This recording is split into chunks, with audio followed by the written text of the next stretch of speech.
నమస్తే అండి సార్. నమస్కారం సార్. మీ పేరు? లోకనాథం బగాది. సార్ చెప్పండి, మీ అంటే ఇప్పుడు మీరు గ్రామం మీ ఊరంతా చూసాము, ప్రతి ఇంటికి కుళాయి రోడ్ల వ్యవస్థ కొంచెం మెరుగైంది అనిపించింది. ఈ వ్యవస్థ రావడానికి గల కారణం ఏంటి? ఎవరు కారణం అంటే ఏం చెప్తారు సార్? అంటే సెంట్రల్ లో మోడీ ప్రభుత్వం ద్వారా మనకి కుళాయి వస్తుంది. రాష్ట్ర ప్రభుత్వం కూడా మా గ్రామం మా వరకు మంచి ప్రయారిటీ ఇచ్చింది. మంచి పథకాలు అందుబాటులోకి వచ్చాయి. పేదవాడి కన్నవాడికి పథకం ఇంటితో వచ్చింది. అది గొప్పతనం. పేదవాడు అన్నాడు ఈరోజు బాగుపడ్డాడు. ఎలా బాగుపడ్డంటే పెద్దోళ్ళు చెడిపోయారు అనిపించుకుందుకు పెద్దోళ్ళ చేతి నుండి చిన్నోళ్ళ చేతికి వచ్చింది. కానీ ఇప్పుడు ప్రజెంట్ ఏంటంటే చిన్నోళ్ళ చేతులకి పెద్దోళ్ళు చూడవలసి వస్తుంది. కాబట్టి పెద్దోళ్ళకి కొంచెం బాధకరంగా ఉండదు. కానీ కాకపోతే ప్రభుత్వం వచ్చే పథకం డైరెక్ట్ నేరుగా ఇంటికి వస్తుంది. ఒకరికి కాదండి, చాకలికి వస్తుంది, మంగళకి వస్తుంది. అలాగే చదువుకున్న విద్యార్థులకి మంచి విద్య. ఈరోజు ఇంగ్లీష్ మీడియం అంటే పెద్దోళ్ళకి అన్ని స్టేజ్ నుండి పేదవాడు ఇంగ్లీష్ మీడియంకి వెళ్ళే పరిస్థితికి వచ్చింది. విద్యా వైద్యం బాగుపడితే దేశం బాగుపడుతుంది కదా సార్.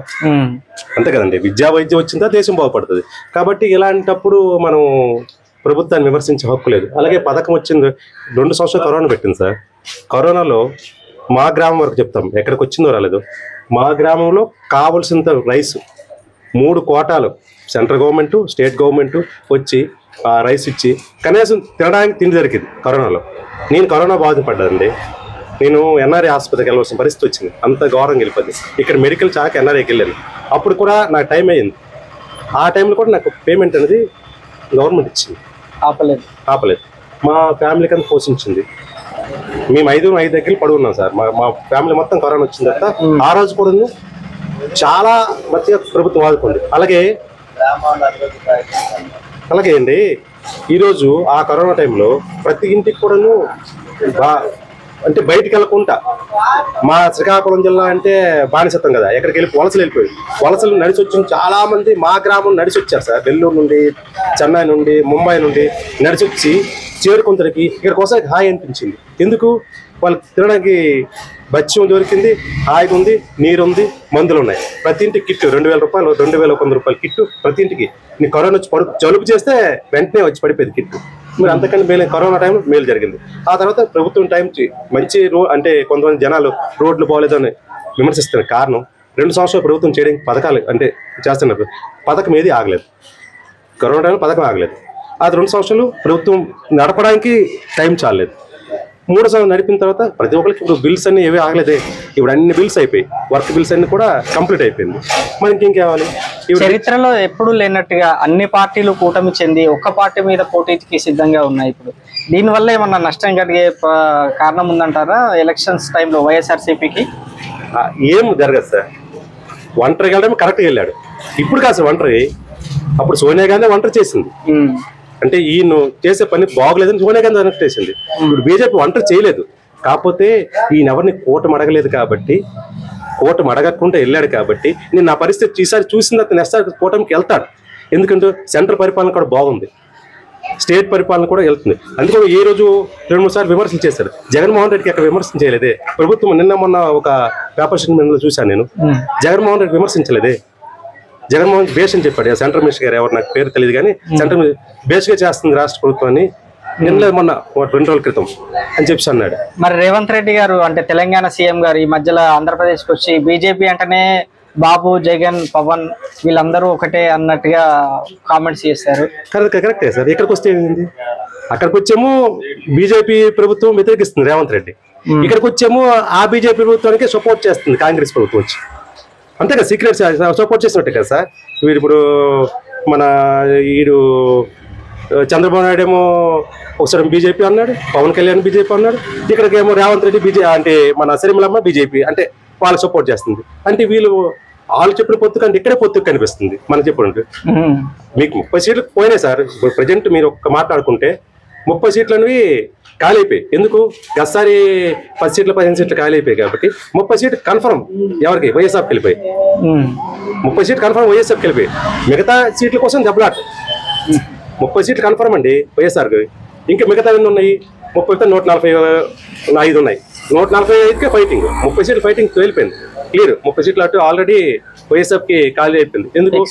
ఫిక్స్. ఎందుకు మన రాష్ట్రం మన జిల్లాకు వస్తారు గొండ్ల లక్ష్మీదేవి పాపము ఆమె ఏడ్చిన ఏడుపు ఆ ఉసురు అనేది వాళ్ళు తగులుతుంది. అలాగే ప్రతి దగ్గర ఎక్కడికైనా వాళ్ళు పవన్ కళ్యాణ్ సీట్ ఇస్తే టీడీపీ వాళ్ళు సపోర్ట్ చేయరు, టీడీపీ సీట్ ఇస్తే పవన్ కళ్యాణ్ సపోర్ట్ చేయరు. మరి ఇప్పుడు ఆ 30 సీట్లు గెలుస్తాం, వాళ్ళు గెలరు.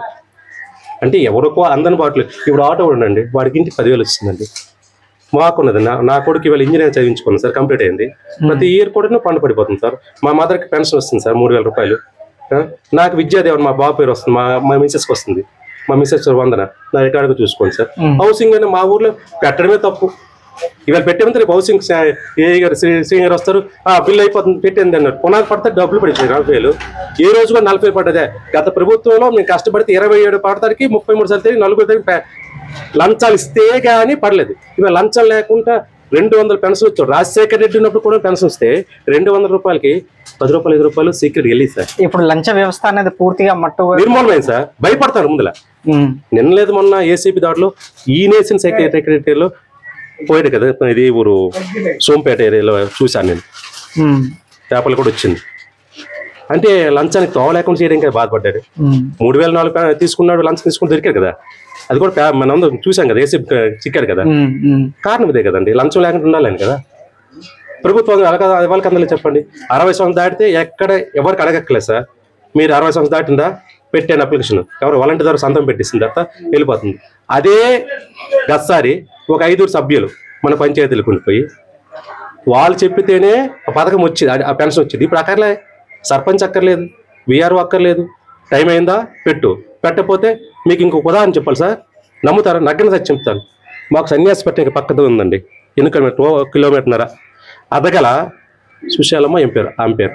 నేను అడిగాను, అమ్మ మీకు అన్ని పథకాలు అంటే జనరల్గా వెళ్ళి నేను ఎల్ఐసి ఏజెంట్ను, ఏం వస్తానేమంటే చిన్న నాకు పథకం ఒకటి ఆగిపించానన్నా అన్నది. ఏడ్ చేసామంటే అయితే నేను డైరెక్ట్ సీఎం గారికి ఫోన్ చేశాననే అన్నది. ఎలా చేసామంటే నాకు కార్డు ఇచ్చారు కదా, సీఎం ఫోన్ చేశాను అన్నది.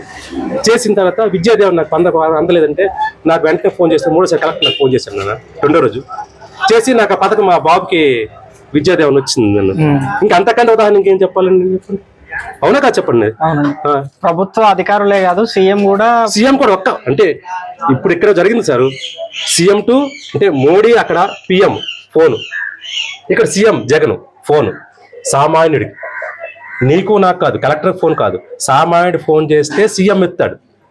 సీఎం స్పందించాడు. అంటే నేను ఎక్కడ సవర్పేట అంటే అది నీరసకం కాదు, అంత లోకల్లో కూడా అన్ఎడ్యుకేట్ పర్సన్ కూడా సీఎంకి ఫోన్ చేసిన పరిస్థితి ఈ రోజు వచ్చిందంటే వ్యవస్థ ఎంత ముందుకు తెప్పించగలిసాడో, లంచం లేని ప్రభుత్వాన్ని ఎలా తెప్పించగలిసాడో ఉదాహరణ చెప్పాను మీకు. ఇంకా అంతకన్నా కావాలి, ఇంకేమో కావాలి. పవన్ కళ్యాణ్ ప్రభావం ఏమన్నా కనబడొచ్చా సార్ ఈ ఎలక్షన్ లో? సార్ 30 పోయినప్పుడు పవన్ కళ్యాణ్ మనకి కనిపించారు సార్. 30 పోయి పవన్ ఆయన రెండోసారి తెలంగాణకి వెళ్ళాడు, అక్కడ అవమానం అయిపోయింది. 2 సార్లు మన రాష్ట్రంలో పోటీ చేశాడు, మన అవమానం అయిపోయింది. అంతకంటే బెటర్ 18 సీట్లు ఉంటే చిరంజీవి గారే ఈయనకి ఏమో యాక్సెప్ట్ చేయాలి. చిరంజీవి యాక్సెప్ట్ చేసింది కానీ చేయలేకపోయాడు. ఎందుకు? ఈయన చేసిన పరిస్థితి బాగోలేక. మాట అనేది మూట కాదు సార్, మూట అయితే అది మాట. మీరు ఎన్నో స్పీచెస్ ఇన్ని ఉంటారు పవన్ కళ్యాణ్ గారి. ఎప్పుడైనా అంటే మీరు విన్న సందర్భం ఉందా, నేను గెలిస్తే ప్రజలకి ఇది చేస్తాను అన్న ఏదైనా సందర్భం ఉందా, లేకపోతే ఓన్లీ జగన్ ని ఓడించడమే లక్ష్యం అన్న సందర్భాలు ఉన్నాయా? పవన్ చేసిన లేదు సార్. ఏమైనా డబ్బులు వస్తే, అవకాశం వస్తే, నాకు కొన్ని డబ్బులు వస్తే కావాలి సార్. నాకు ఏ ప్రభుత్వం వచ్చి 10 లక్షలు అయితే ఇస్తే కావాలి. నిజాయితీగా ఉండాలి. నిజాయితీ అనేది చిరంజీవి గారు కొద్ది రోజులు తాకట్టు పెట్టకుండా వచ్చి 18 సీట్లు గెలుచుకున్నారు సార్. అది ఇవాళ పవన్ కళ్యాణ్ ఏ రోజు కూడా పక్క పార్టీ చూసేనే వస్తాడు. ఆయన ఈవేళ ముందుకు వెళ్ళండి సార్. 20 వచ్చింది సార్. నిజంగా ఇవాళ ఒక్కరు వెళ్తే 20 వస్తాయి. ఆయన ఎప్పుడు ఒక్కడికి వెళ్ళాడు. ఎల్లకే ఈ ప్యాకేజ్ ద్వారా అలా ప్యాకేజ్ పైకి పోతుంది. వచ్చే ఎలక్షన్స్ లో జగన్ గారి ప్రభుత్వం వస్తాయి, ఇంకా ఎలాంటి కార్యక్రమాలు చేస్తారనేది మీ ఉద్దేశం? ఉన్ని పథకాలు చక్కగా నడిపిస్తే ఇంకా అది సాటిస్ఫాక్షన్ సార్. లంచం లేని ప్రభుత్వం నడుస్తూ ఉంది. ఇంకా అది అలాగొస్తే ప్రజలు ఆనందపడతారు. ఇక రోడ్లని డెవలప్ అన్నది మరొక 2-3 సంవత్సరాలు డెవలప్ కనిపిస్తుంది సార్. ఇక్కడ డెవలపే కనిపిస్తుంది సార్. డెవలప్ కోసం ప్రయత్నం చేస్తారు సార్. ఆల్రెడీ వైజాగ్ డెవలప్ అన్నది చాలా మంది మనకి నిపుణులు వచ్చి చూస్తున్నారు, అవుతుంది. ఇంత మంచి అవకాశం. ఒకప్పుడు ఉత్తరాంధ్ర పనికిరాని ఉత్తరాంధ్ర ఈ మందు కళ్ళని చూస్తారు సార్. అంటే మా జిల్లాకు ఇప్పుడు చూస్తారు. ఇప్పుడు మూలపేట పోర్ట్ అయింది, మూలపేట పోర్ట్ వచ్చింది.